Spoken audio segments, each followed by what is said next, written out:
Hola a todos, ¿cómo están? Muy buena tarde, bienvenidos al livestream semanal de Plumas Atómicas, La Taberna. Yo soy Raúl. Yo soy Pedro, ¿cómo están? Bienvenidos, estrenamos nueva sección hoy, el cigarrito, para hablar de sus comentarios. Y hablaremos hoy de las elecciones estatales de 2017 y cómo estas van a anunciarnos cómo van las cosas para el 2018, ¿no? Bienvenidos, en un momento nos vemos.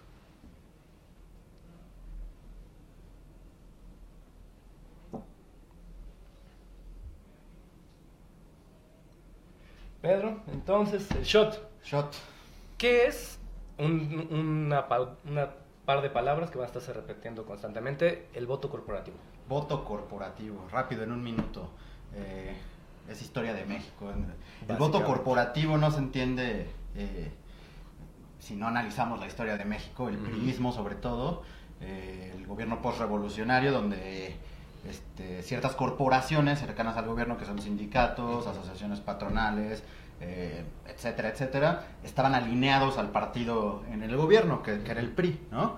Entonces el voto corporativo es llamado también el voto duro, ¿no? El voto duro del PRI, que no es que no son necesariamente los militantes, sino las organizaciones satélite del gobierno, ¿no? Entonces, todas las elecciones, ya en menor medida que en la época de hierro del PRI, vemos que hay voto corporativo, ¿no? del PRI. Entonces, en toda elección vamos a ver voto corporativo.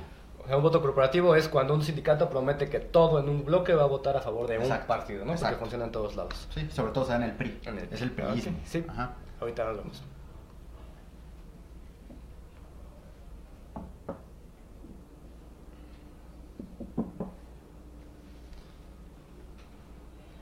Y como lo prometido es deuda, las elecciones estatales. Es un tema que al mismo tiempo parece como muy seco, ¿no? Como que no da mucho, pero dado lo que pasó el año pasado en Estados Unidos y Inglaterra y Colombia y en México también, en México, el 5 de junio. El cambio radical de gobernaturas en muchos estados, y lo que viene el año que entra, el 2018, la votación, la elección presidencial. ¿Qué va a pasar? ¿No? ¿Qué estados se votan, Pedro? ¿Qué va a cambiar cada estado? ¿No? Coahuila, gobernador. Nayarit, o sea, las más importantes son Coahuila, Nayarit, Estado de México. En Veracruz se votan alcaldías, que es muy importante. Bueno, pero la madre de todas las batallas es el Estado de México, que es el padrón electoral más grande, ¿no? Sí. Entonces, la que más atención va a tener es el Estado de México, pero, o sea, no hay que quitar como el dedo del renglón de las otras dos elecciones, porque están los Moreira en Coahuila. Y está el caos de Veracruz, ¿no? El caos de Veracruz, un estado en quiebra totalmente, endeudado. Con la violencia contra periodistas, contra la violencia de los Zetas, del narcotráfico. Sí, además, esta elección va a ser una elección interesante porque van a ser, como dices, hay cuatro estados importantes. Y lo que pasó el año pasado, el 5 de junio, es la primera vez que el INE va como a retarse a sí mismo, ¿no? Porque teníamos, el año pasado fueron varias gubernaturas las que cambiaron, pero este año tenemos que ningún estado de los importantes van a votar por lo mismo, ¿no? En algún lado solo alcaldías, en algunos lados solo legislaturas, en algunos lados solamente la gobernatura, en otro lado solamente... va a ser unas elecciones extrañas porque es la primera vez en la que el INE va a ser el único regente, ¿no? Porque nos acordamos que en 2015 hubo una reforma mayor, 2015, 2014. Sí, entre esos años. Que quitó los institutos electorales estatales y centralizó otra vez al INE como el máximo, ¿no? Que no, como cada estado va a tener su contexto, ¿no? Podríamos empezar, yo creo que con Coahuila, ¿no?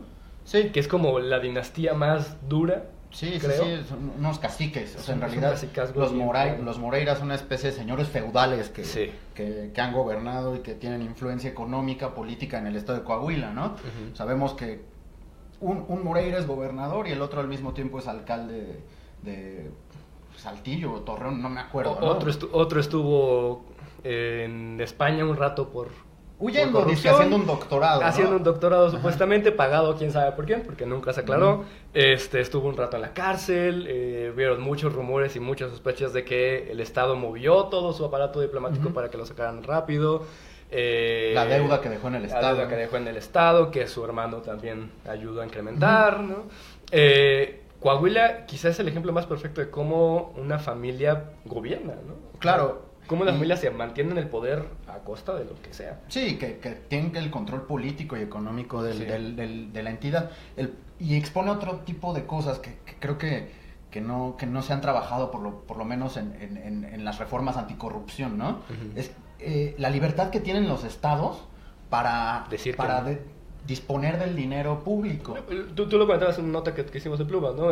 Cómo a partir de mover la deuda a partir de cierto aparato legal, no se enteran, ¿no? Moreno Valle, ¿no? Que hace una serie de artimañas para ocultar deuda pública. Y le rebote en la cara uh-huh. 2 años después a quién sabe quién.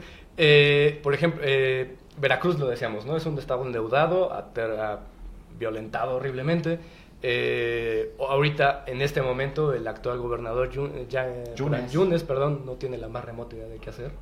No, es un estado ingobernable. Es un estado que ya es una cosa bien extraña. La gente que nos esté viendo de esos estados, coméntenos y díganos cómo ven ustedes sus elecciones. Nayarit creo que es un caso interesante, ¿no? Sí, hay un bronco, proto Donald Trump. Hay una cosa bien extraña porque ya Nayarit, y perdón si hay alguien de Nayarit viéndonos, pero es un estado que por lo general queda súper retrasado en la agenda nacional. No se trata mucho, ¿no? Con todo que es un estado con puertos importantes, uh-huh. con gran producción agrícola, pero es un estado que, como Tlaxcala, como Colima, como Aguascalientes, siempre quedan detrás, ¿no? Uh-huh. Sí, no tan escandaloso. No tan escandaloso, exactamente, pero tenemos a Layín.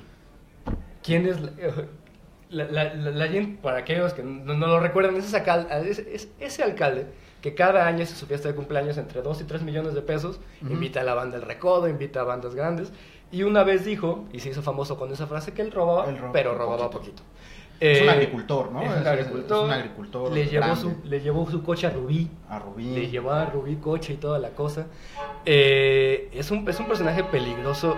Yo lo pienso como peligroso porque es un proto Donald Trump.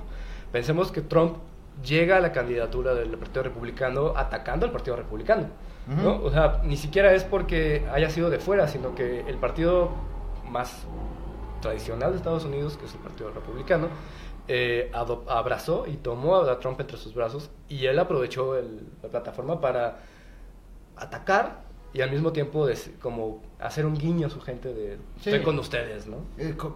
Obviamente está tropicalizado, ¿no? Este señor llevado a México, uh-huh. es el de no le tengo lealtad a nadie, ¿no? Sí. Entonces, pues si voy con el PRI bien, si el PRI no me mete, pues voy solo, ¿no? Sí. Como el Bronco. Uh-huh. O sea, el Bronco también tiene un origen priista. El PRI lo bateó para la gobernatura y dijo, pues voy de independiente, y ganó la elección, sí. ¿no? Y sigue siendo polémico. Este tipo de Nayarit igual, ¿no? Sí. Es como un proto-Bronco, un proto-Trump. Chance, no sabemos bien todavía cómo va a funcionar la votación más adelante, pero en una de esas nos sorprende y tenemos un Layín de gobernador. De gobernador, sí. En Nayarit, que como todos sabemos a partir del 2000, cuando alguien se hace gobernador, automáticamente empieza a pensar en la grande, aunque sea un estado oscuro, ¿no? Sí. Regresando un poquito a Trump, ¿qué crees que nos haya dejado? ¿Crees que haya alguien que aprenda de Trump? ¿Alguno de los políticos o algunas estrategias de campaña que digamos, esto hay que tener cuidado de lo que hizo Trump y de cómo nos puede afectar en la elección? Yo creo que sí, o sea, sobre todo lo que tiene que ver con noticias falsas y difusión de... O sea, en México no es nuevo la guerra sucia, ¿no? Sí, claro. O sea, desde la supuesta apertura democrática, lo que vemos campaña tras campaña son guerra sucia. Sí. ¿Y qué es la guerra sucia? Sino ensuciar como los medios de comunicación para mandar ciertos mensajes que muchas de las veces son falsos o exagerados o tergiversados, ¿no? El pedo es que ahora... están las redes sociales y mediante las redes sociales podemos seguir la estrategia Bannon, ¿no? Sí, que es pues llenar las redes de noticias falsas que generen polémica, ¿no? Creo que el Estado de México va a ser el experimento, el laboratorio para llevar a cabo este tipo de cosas que se pueden llevar al 2018, ¿no? Sí. Justo por el volumen que tiene en términos del padrón, ¿no? Es mucha gente la que va a votar en el Estado de México. Lo que decías en el shot, ¿no? O sea, el voto duro hoy en día ya no está tan duro, ¿no? O sea, tenemos sindicatos que ya no son tan unificados como lo eran antes, un voto corporativo que está fragmentado, pero que sigue importando, ¿no? Uh-huh. Pero ese voto duro, por ejemplo, le garantizará al Estado de México, al PRI, mantener el Estado de México, o tendremos personajes como una Josefina Vázquez Mota que en las últimas encuestas del Reforma salía como en segundo lugar en intención de voto, o un Alejandro Encinas que repetirá candidatura este año, este sexenio, que también que entre se sube y se baja del barco, ¿no? O se va con el PRD o se va con Moreno, todavía está muy bailando en dónde está, pero le volvió a todo duro de funcionar a alguien, porque pensando, el Estado de México tiene muchísimo voto duro del PRI, pero también del PRD, ¿no? Un poco. Pensando en los estados, los municipios más poblados del país son del Estado de México, Ecatepec, Nezahualcóyotl, Naucalpan, ¿no? Que aunque algunos son del PAN, como Tlalnepantla, no. Ecatepec creo que es del PAN, ¿no? Ecatepec, Tlalnepantla, creo que ahorita no se me fue bien feo. Pero hay una intención de voto bien extraña, ¿no? Sí. ¿Volverán a las encuestas a ser centrales otra vez? ¿O por fin ya diremos, ya no les creemos? Yo creo que hay que tomarlas con cautela, ¿no? O sea, lo que dices es importante, creo que va a haber un voto fragmentado. ¿Por qué? Porque el contexto del PRI ya no es el mismo. Se ha ido debilitando en el Estado de México. Antes sí había mucho voto duro y corporativo dentro del Estado de México. Por eso nunca ha gobernado otro partido que no sea el PRI. El candidato es Alfredo del Mazo, ¿no? Primo de Enrique Peña Nieto. Enrique Peña Nieto. Que parecen hechos con el mismo molde de galleta, ¿no? Bonitos. Grupo Atlacomulco, igual así como... Con una educación privada, muy, muy cuidada. Sí, un perfil una imagen pública súper cuidadita. Eso es como... Son como... Sí, el arquetipo del Grupo Atlacomulco. Sí. Pero creo que juega en contra ese parentesco para Alfredo del Mazo, porque... ser primo de Peña ahorita no es muy redituable. No es nada, bueno. Por lo menos, igual dentro del PRI sí, pero dentro del electorado no. Un presidente ya con niveles bajísimos de popularidad, asociado a la corrupción, con Trump encima, con ¿qué más? Con América Latina diciéndole que no se unen con nosotros porque no lo pedimos, ¿no? La secretaria de Exterior, la ministra de Exterior de Argentina, la semana había hecho esta declaración que fue sorpresiva para muchos, porque Argentina se consideraba, dado que es Macri y es muy parecido a Peña Nieto en muchas cosas, se pensaba que era como su aliado, ¿no? Que era México, Colombia, Argentina, pero de repente esta declaración de la ministra nos sacó mucho de onda. Algo que a mí me llama mucho la atención del PRI, por ejemplo, es cómo, aunque todo el mundo sabemos que ya no funciona como el PRI tradicional, se sigue creyendo a él mismo como ese PRI de los 60. Tiene, ¿no?, operadores 70. políticos muy fuertes, eso es un hecho. Muchos decían que la llegada a Cedesol cuando sacan a Rosario Robles y meten a un cercano a Peña Nieto. Sí. El que dijo que no estudió psicología. Sí. Ese señor es un operador político. Sí. Entonces, ¿qué nos hace pensar? Miranda se llama. Miranda nos hace pensar que lo que busca Peña Nieto es hacer como... no perder su último bastión. O sea, no perder el Estado de México y llevar un operador político que mueva los programas sociales en el Estado de México. ¿Por qué no perder el Estado de México? Porque si pierde el PRI el Estado de México, prácticamente pierde la elección de 2018. Creo que aquí los que más tienen que ganar es el PAN y Morena. Pues no importa si ganan o no la elección, pero están cosechando un buen número de votos que posiblemente se lleven a 2018. Delfina, bueno, que es ya la candidata de Morena, que es la persona... quien va a personificar a López Obrador en el Estado de México. Yo creo que saben que no van a ganar la elección, pero sí van a jalar muchos votos hacia Morena en el 2018. Y eso va a fortalecer mucho a López Obrador. En una de esas ganan los municipios más poblados, ¿no?, de la zona conurbada de la Ciudad de México, y en una de esas nos pueden dar la sorpresa. No para la gubernatura, como dices, pero quizá en una de esas... O quién sabe. Todavía todo está muy en el aire, ¿no? Último año nos ha enseñado que nada está escrito. Nada está escrito. Ahorita nos volvemos con la nueva sección, el cigarrito.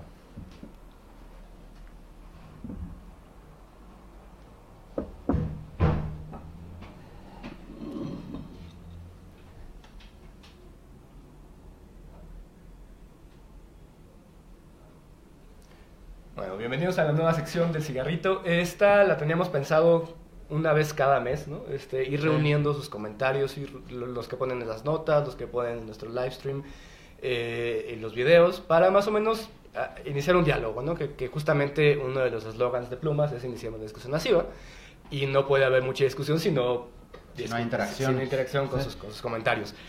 Uno de sus comentarios más interesantes que vimos en estas semanas que nos llamó la atención fue una nota que pegó mucho de la vaquita marina, ¿no?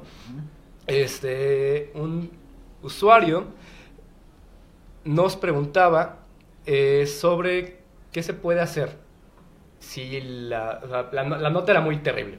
Si no la leyeron, se las contamos rápido. Quedan 30 vaquitas marinas de toda una especie completa, quedan 30 y no van a sobrevivir al sexenio, según... Endémica de México. Es de la región norte del Golfo de California. Y la nota acababa muy mal porque pues probablemente no iban a acabar el sexenio, ¿no? Porque históricamente llevan Greenpeace y varios grupos ecologistas llevan 30 o 40 años diciendo al gobierno que tiene que cuidarlas porque se estaban muriendo y como muchas cosas pues no ocurrió, ¿no? Este usuario nos preguntaba qué se podía hacer o qué podíamos hacer y pues Pedro, ¿qué podríamos hacer? Además de informarnos. Ojalá y no sea muy tarde, pero o sea, no hay reacción del gobierno para proteger de manera seria no solo la vaquita, sino a todas las especies en peligro de extinción. En la mañana leía que son por lo menos 20 las especies que están en peligro de extinción en el país, ¿no? Los principales, el jaguar también, el lobo mexicano, el águila mexicana. El águila. La que está en nuestra bandera, sí, está en peligro de extinción. Pero no se ven políticas públicas claras para proteger como ciertos ecosistemas, ¿no? Vemos el puerto de Veracruz, que la ampliación está dañando el arrecife. Y lo que pasó en Tajamar, ¿no? Creo que más que hacer algo nosotros como individuos, lo importante, la situación, cómo la sociedad afecta en las políticas públicas es bien complicada en México, ¿no?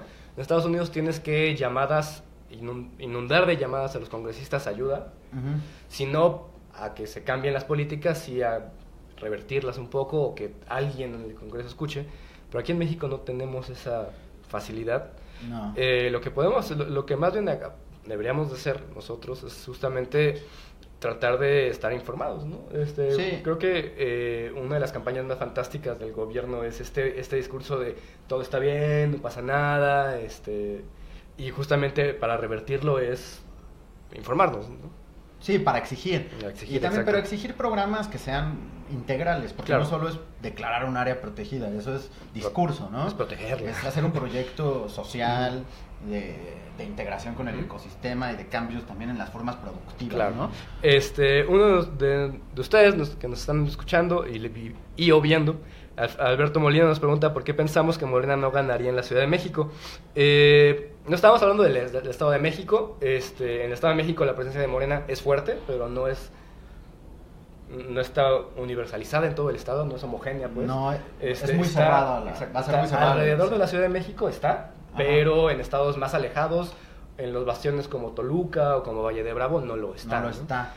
Y en la Ciudad de México tienen una gran posibilidad de ganar, eso hay que decirlo. Sí. O sea, pero eso es en 2018. Sí. En 2018 lo más seguro es que gane Morena, porque el PRD ya está dado por muerto. O sea, no sabemos qué va a pasar con el PRD, pero pues no tienen todavía candidato para el Estado de México, no. Si es Encinas o no es. Si no es Encinas, pues creo que están firmando su condena de muerte para el Estado de México y para el 2018. Y quién sabe qué Morena le va a comer el mandado. En una de esas. Bueno, muchísimas gracias por escucharnos, por vernos. Nos vemos la semana que entra aquí en la taberna a las 4 de la tarde todos los jueves. Muchas gracias, nos despedimos, soy Raúl. Yo soy Pedro, nos vemos la próxima semana. Dejen sus comentarios y nos vemos la próxima semana. Gracias.